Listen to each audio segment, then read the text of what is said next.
नमस्कार दोस्तों, मैं राठौर शौर्यवर्धन सिंह। आज का हमारा टॉपिक रहेगा the impact of war on Indian stock market. अभी ऐसी चर्चा चल रही है कि इंडिया और पाकिस्तान के बीच में कभी भी युद्ध हो सकता है।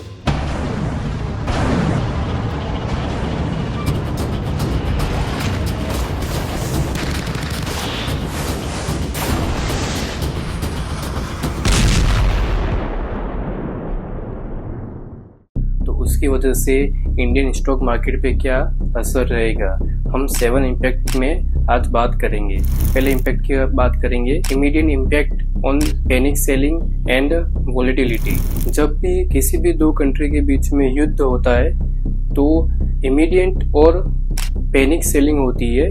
इन्वेस्टर्स अपना पैसा निकाल के शेयर मार्केट से और जो सेफ और लेस रिस्की असेट्स होता है वहां पर वो इन्वेस्ट करना चाहते हैं। गोल्ड हो गया, सीडीएस हो गया, गवर्नमेंट बॉन्ड्स हो गए वहां पे। एंड जो वॉलेटिलिटी होती है अभी मार्केट में बहुत हाई हो जाती है बिकॉज ऑफ सेलिंग की वजह से। जब भी जियोपॉलिटिकल टेंशन इंक्रीज होती है कंट्री या फिर ग्लोबली कहीं भी, तब हमेशा पैनिक सेलिंग होती ही है और वॉलेटिलिटी जो है वो इंक्रीज हो जाती है इंडियन स्टॉक मार्केट के अंदर और कहीं भी ग्लोबली जिस कंट्री के बीच में जब भी वॉर होता है तब। जैसे कि हम एक एग्जांपल ले तो 1999 में जब कारगिल वॉर हुआ था वो टाइम भी काफी पैनिक सेलिंग हुई थी इंडियन स्टॉक मार्केट के अंदर। बट आफ्टर 2 to 3 मंथ जो इंडियन स्टॉक मार्केट है वो वापस रिकवर हो चुका था।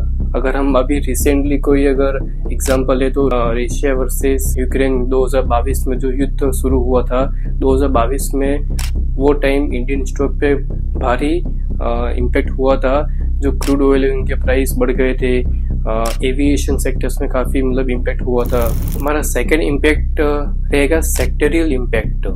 जैसे कि हमने अभी बात की एविएशन और टूरिज्म पे काफी इम्पैक्ट होता है जब भी ग्लोबली या कोई भी दो कंट्री के बीच में जब भी वॉर होता है वो टाइम। जब भी दो कंट्री के बीच में युद्ध होता है तो जो फॉरेनर्स एफआईआई होते हैं वो अपने इन्वेस्टमेंट को सेल आउट कर लेते हैं बिकॉज ऑफ पैनिक, जिसको हम पैनिक सेलिंग बोलते हैं उसकी वजह से। और एमपीए जो होता है वो राइज हो जाता है। एंड मैन्युफैक्चरिंग ऑटोमोबाइल में जो सप्लाई चेन होती है वो भी काफी ब्रेक डाउन हो जाती है और काफी फर्क आता है ऑटोमोबाइल के अंदर। ये तो थे नेगेटिव अफेक्टेड सेक्टर्स।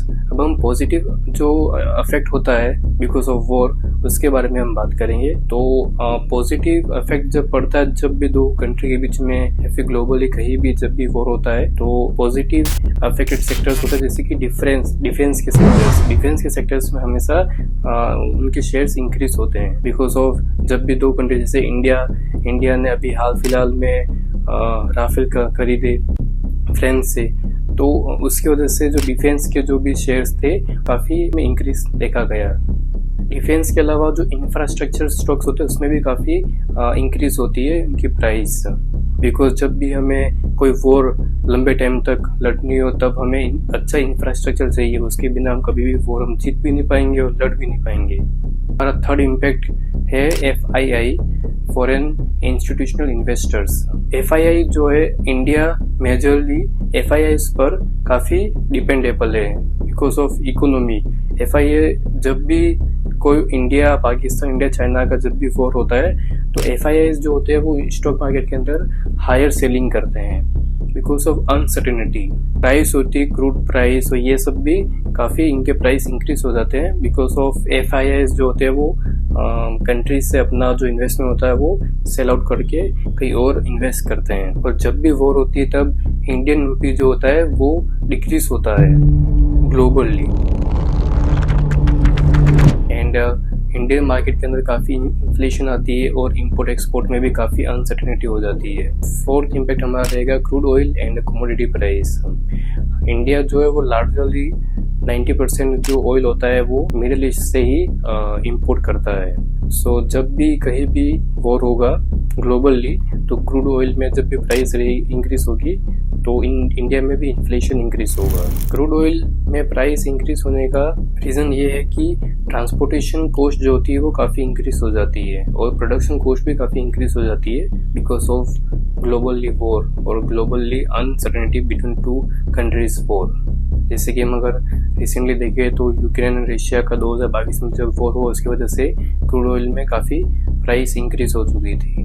उसकी वजह से इंडिया में भी काफ़ी इन्फ्लेशन बढ़ा। हमारा फिफ्थ इम्पैक्ट है physical deficit and monetary policy.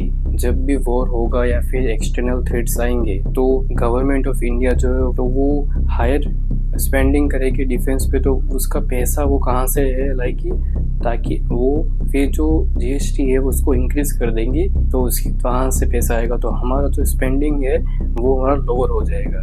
तो जो फिजिकल डिफिसिट हो वो होगा। और इंडिया का जो अभी का फिजिकल डिफिसिट है इस साल का 2025 का वो है 4.4% ऑफ आवर जीडीपी, मतलब अप्रॉक्स 28.37 करोड़। अगर टैक्सेस हायर होंगे, इन्फ्लेशन हायर होगा, तो फिर जो मॉनेटरी पॉलिसीज है उसमें भी चेंजेस आएंगे, और होम लोन है, कार लोन, उसमें जो इंटरेस्ट रेट है वो कम होगा ताकि लोग जो है वो स्पेंडिंग कर सके। सिक्स्थ इम्पैक्ट हमारा रहेगा लॉन्ग टर्म इम्पैक्ट। अगर वॉर ज़्यादा टाइम तक चले, जैसे कि यूक्रेन और रशिया के वॉर चल रही है और यूक्रेन की जो इकोनॉमी है बिल्कुल ख़त्म हो चुकी है, डिस्ट्रॉय हो चुकी है, रशिया की भी इकोनॉमी काफ़ी कम हो चुकी है, तो उसी तरह अगर इंडिया पाकिस्तान का वॉर स्टार्ट होता है और अगर लॉन्ग टाइम तक चले, मैक्सिमम 6 मंथ तक भी चले, तो इंडियन इकोनॉमी कोलैप्स हो सकती है। इन्वेस्टर्स अपना पैसा निकाल देंगे, FIIs जो है वो पैनिक सेलिंग करके सब कुछ सेल कर देंगे, इकोनॉमी काफ़ी चेंज हो जाएगी, एक्सटर्नल एक्सचेंज रेट्स काफ़ी चेंज हो जाएंगे, जीडीपी काफ़ी हमारी लो हो जाएगी। अभी जो फिलहाल 6.4% जो माना गया है उस हिसाब से नहीं रहेगा, काफ़ी डिक्रीज हो जाएगी। एंड हमारा 7 पॉइंट रहेगा मार्केट रिकवरी।